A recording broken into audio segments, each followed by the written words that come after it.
Assalamualaikum warahmatullahi wabarakatuh. Perkenalkan, nama saya Nurjanati, NIM 1913688 dari jurusan Geografi Universitas Negeri Padang. Kali ini saya akan menjelaskan tentang regionalisasi permukaan bumi dalam mata kuliah Geografi Regional Indonesia yang diampu oleh Ibu Dra Rahmaneli MPD. Baiklah, pembahasan pertama kita yaitu iklim di Indonesia. Sebelum kita masuk ke dalam iklim di Indonesia, kita perlu mengetahui dulu apa itu iklim. Iklim merupakan kondisi cuaca dalam jangka waktu dan meliputi wilayah yang luas. Iklim ini juga menentukan berbagai aspek kehidupan, misalnya tanaman apa yang tumbuh dan ciri-ciri hewan yang ada di sana. Nah, inilah gambar dari iklim yang ada di Indonesia. Dari gambar ini dapat kita lihat bahwa iklim di Indonesia itu dibagi menjadi 3. Kita akan bahas satu persatu.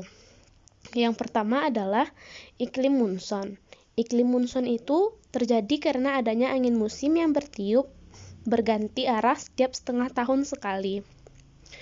Nah, iklim munson ini dibagi menjadi 2, yaitu angin munson barat daya dan angin munson timur laut. Nah, yang angin munson barat daya ini berhembus dari arah barat daya. Ia membawa uap air yang banyak dari samudra yang luas, sehingga di Indonesia terjadi musim penghujan. Dan ini terjadi pada bulan Oktober hingga April. Yang satunya lagi yaitu angin muson timur laut. Angin yang berhembus dari timur laut membawa uap air yang sedikit, melewati lautan yang sempit, sehingga di Indonesia terjadi musim kemarau, berlangsung pada bulan September hingga Maret. Nah, yang kedua ada iklim tropika. Iklim tropika ini disebabkan karena letak Indonesia yang berada di sekitar garis khatulistiwa. Makanya, iklim tropika ini hanya ada di Indonesia hanya ada di daerah yang melewati garis khatulistiwa. Selanjutnya yang ketiga ada iklim laut. Iklim laut ini adalah iklim yang banyak menandakan hujan yang sifatnya lembab sehingga Indonesia mengalami musim hujan yang berkepanjangan. Selanjutnya kita bahas yang kedua yaitu tentang relief di Indonesia. Sebelum kita masuk ke dalam relief di Indonesia, kita perlu mengetahui dulu apa pengertian dari relief. Relief adalah bentuk kekasaran permukaan bumi, baik berupa tonjolan, dataran, atau cekungan. Permukaan daratan Indonesia sangat bervariasi. Hal ini dikarenakan Indonesia memiliki sejarah formasi dan geologi yang unik. Nah, kita lihat gambar dari peta relief bentuk Indonesia. Kita akan bahas satu persatu. Yang pertama kita membahas tentang daratannya. Di daratannya itu yang pertama ada dataran rendah. Dataran rendah ini secara umum diidentifikasi sebagai relief dataran yang mempunyai ketinggian antara 0 sampai 400 meter. Bentuk permukaan buminya berupa dataran rendah digambarkan dengan menggunakan simbol area berwarna hijau. Yang hijau ini adalah dataran rendah. Selanjutnya ada dataran tinggi. Relief dataran yang relatif landai dengan ketinggian antara 400 sampai 1000 meter dari permukaan laut. Itu disebut dengan dataran tinggi. Nah, dataran tinggi ini digambarkan dengan menggunakan simbol area berwarna kuning atau coklat muda. Warna kuning ini adalah dataran tinggi. Selanjutnya ada pantai. Daerah pantai itu batas antara daratan dan perairan laut. Panjang garis pantai ini diukur mengelilingi seluruh pantai yang merupakan daerah teritorial suatu negara. Nah, selanjutnya ada gunung. Gunung itu merupakan bentuk tonjolan yang ada pada relief muka bumi. Relief tonjolan ini bisa disebut dengan gunung ketika datarannya menonjol hingga setinggi lebih dari 1000 meter di atas permukaan laut. Selanjutnya ada pergunungan dan perbukitan.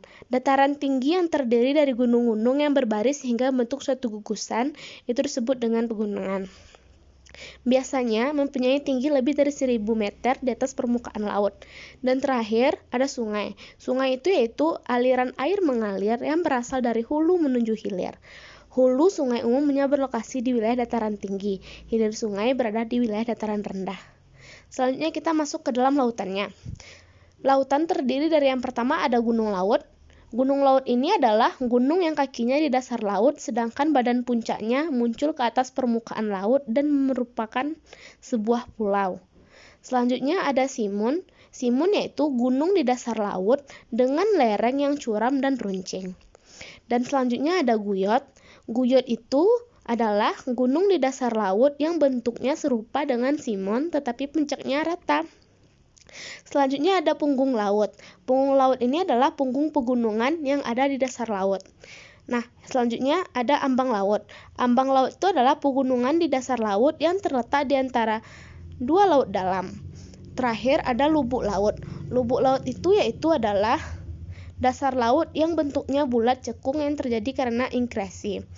Nah, selanjutnya kita masuk ke dalam materi yang ketiga yaitu curah hujan di Indonesia.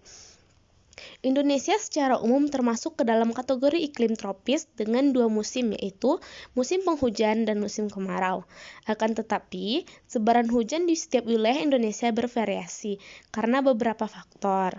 Artinya, di Indonesia tidak ada batas yang jelas antara musim penghujan dan musim kemarau karena di Indonesia itu ada wilayah daerah konvergensi antar tropik atau DKAT.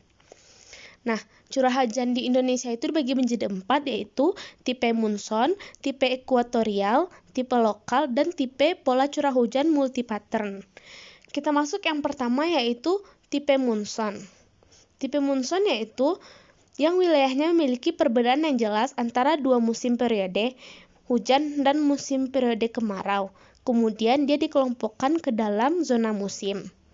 Tipe curah hujannya bersifat unimodial, yaitu satu puncak musim hujan, yaitu mulai dari bulan Desember, Januari, Februari, musim hujan, Juni, Juli, Agustus, musim kemarau.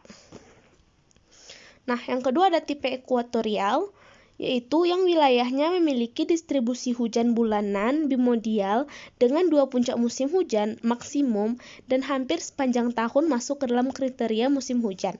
Pola ekuator ini dicirikan oleh tipe curah hujan dengan bentuk bimodial, yaitu bentuk dua puncak, yang terjadi sekitar bulan Maret dan Oktober atau pada saat terjadinya ekinoks. Yang ketiga ada tipe lokal. Tipe lokal itu yaitu yang wilayahnya memiliki distribusi hujan bulanan kebalikan dengan pola munson. Pola lokal ini dicirikan oleh bentuk pola hujan yang unimodial yaitu satu puncak hujan, tetapi bentuknya berlawanan dengan tipe hujan munson seperti yang ada di wilayah Pigi Motong, Palu, Luwu Banggai, dan Kepulauan Banggai. Terakhir, ada pola curah hujan multipattern, yang wilayahnya memiliki distribusi hujan bulanan hampir merata di tiap bulan, tidak ada puncak hujan dan kemarau yang signifikan, seperti di wilayah Kota Palu, Morowali Utara, Asmat, Mimika, dan Kerinci. Nah, kita dapat melihat penjabaran tadi melalui peta pola curah hujan di Indonesia. Yang berwarna hijau adalah pola curah hujan yang termasuk ke dalam ekuatorial. Yang merah adalah lokal, yang kuning pola munson, dan yang abu-abu multipattern. Selanjutnya kita masuk ke dalam materi yang terakhir yaitu flora dan fauna di Indonesia. Flora dan fauna di Indonesia ini menjadi 3 berdasarkan garis Weber dan Wallace. Yang pertama ada tipe asiatis. Tipe asiatis ini dibagi dari daerah yang sebelah barat seperti Pulau Jawa, Sumatera, dan sebagian Kalimantan. Contoh-contoh hewannya seperti yang kita lihat di bawah ini, ada gajah Sumatera, harimau Sumatera, orang hutan, bekantan, tapir, dan badak bercula 1, dan masih banyak yang lainnya. Yang kedua ada tipe peralihan, yaitu hewan yang itu dibagi di bagian Indonesia bagian tengah, seperti sebagian Kalimantan, Sulawesi, dan NTT, NTB. Contoh hewannya itu ada kodomo, komodo, burung maleo, biawak, kakak tua, kuskus, dan anoa. Yang terakhir ada tipe australis, yaitu hewan yang berada di Indonesia bagian timur, seperti Papua, sebagian Sulawesi. Contoh hewannya ada kanguru, cendrawasih, burung merak, landa Iran, koala, dan burung nuri, dan masih banyak yang lainnya. Dan selanjutnya kita masuk ke dalam flora, pembagiannya sama dengan fauna tadi, dan ini adalah contoh-contohnya. Yang pertama ada tipe asiatis, yang termasuk ke dalam tipe asiatis adalah Rafflesia arnoldi, bunga bangkai, kantong semar, dan anggrek, dan masih banyak yang lainnya. Yang kedua ada tipe peralihan, contohnya ada ampupu, cengkeh, cendana, lontar, dan lain-lain. Yang ketiga ada tipe australis, seperti matoa, eboni, pohon sagu, dan silawan. Sekian materi yang dapat saya sampaikan, dan terima kasih.